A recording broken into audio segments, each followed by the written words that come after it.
నమస్తే welcome to 6 TV నేను రచన ఇక బులెటిన్ వివరాలకు వెళ్తే రాష్ట్రంలోని రైతుల పరిస్థితిపై వైసీపీ అధినేత వైఎస్ జగన్మోహన్ రెడ్డి కీలక వ్యాఖ్యలు చేశారు. రైతుల సమస్యలను పట్టించుకొని ప్రస్తుత ప్రభుత్వంతో వ్యవసాయం దారుణమైన స్థితికి చేరిందని ఆరోపించారు. రాష్ట్రంలోని పాలన సేవ్ ఆంధ్రప్రదేశ్ అనే విధంగా ఉండాలని కానీ పరిస్థితి విదూరంగా ఉందని అన్నారు.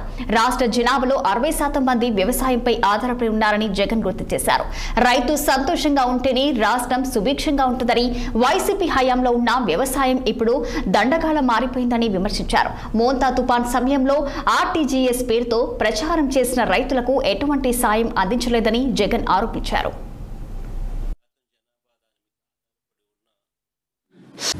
ఈరోజు రాష్ట్రంలో వ్యవసాయం ఎలా ఉంది, రైతుల పరిస్థితి ఎలా ఉంది అన్నది నిజంగా చూస్తే రాష్ట్రంలో పాలన సేవ్ ఆంధ్రప్రదేశ్, సేవ్ ఆంధ్ర అన్న పరిస్థితి మాదిరిగానే ఆంధ్ర రాష్ట్రంలో పాలన సాగుతూ ఉంది.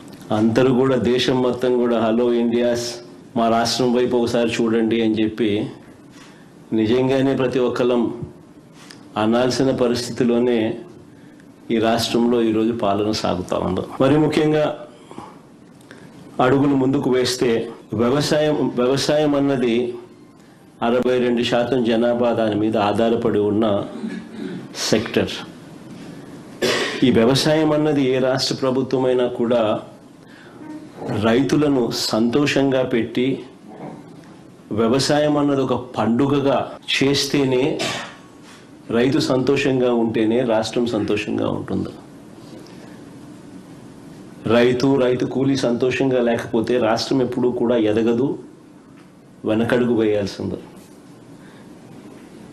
మా హయాంలో పండుగగా ఉన్న వ్యవసాయం చంద్రబాబు నాయుడు గారి హయాంలోకి వచ్చేసరికి అది దండుగలా మార్చిన పరిస్థితుల మధ్య ఈరోజు రాష్ట్రంలో వ్యవసాయం కొనసాగుతూ ఉంది. ఈ మధ్యకాలంలోనే మనమంతా కూడా మోంతా తుఫాను ఇంకా మన మనసుల్లో నుంచి ఇంకా చెరిగిపోలేదు, మననే కనిపిస్తూ ఉంది. అసలు ఆ మోంతా తుఫాను వచ్చినప్పుడు మీ అందరికీ కూడా అవగాహన ఉండి ఉంటుంది. అసలు ఏ రకంగా దానికి బిల్డప్ ఇచ్చారని అంటే, ఇక్కడ నుంచి చంద్రబాబు నాయుడు ఆర్టీజీఎస్ కార్యాలయంలోకి పోయి ఆయనతో పాటు ఆయన కొడుకు, ఆయనకు తోడు ఆయన దత్తపుత్రుడు, ఏ రకంగా ముగ్గురు కలిసి ఏ రకంగా దాన్ని అసలు ఎలాంటి బిల్డప్ ఇచ్చినారు అని అంటే, వాళ్ళు ఇవ్వడము, దానికి తోడు వాళ్ళ ఎల్లో మీడియా ఏకంగా వీళ్ళే తుఫానును పీకబట్టి డైవర్ట్ చేసినట్టుగా, అసలు వీళ్ళు గన ఆర్టీజీఎస్లో గన టీవీల ముందర గన ఆ కంప్యూటర్ల ముందర వీళ్ళు గన కూర్చోకపోయిందంటే అసలు ఇంకా రాష్ట్రంలో తుఫాన్ ఎఫెక్ట్ ఇంకా ఏ స్థాయిలో ఉండేది అని అంటే వీళ్ళు కాబట్టి దాన్ని ఆపగలిగినారు.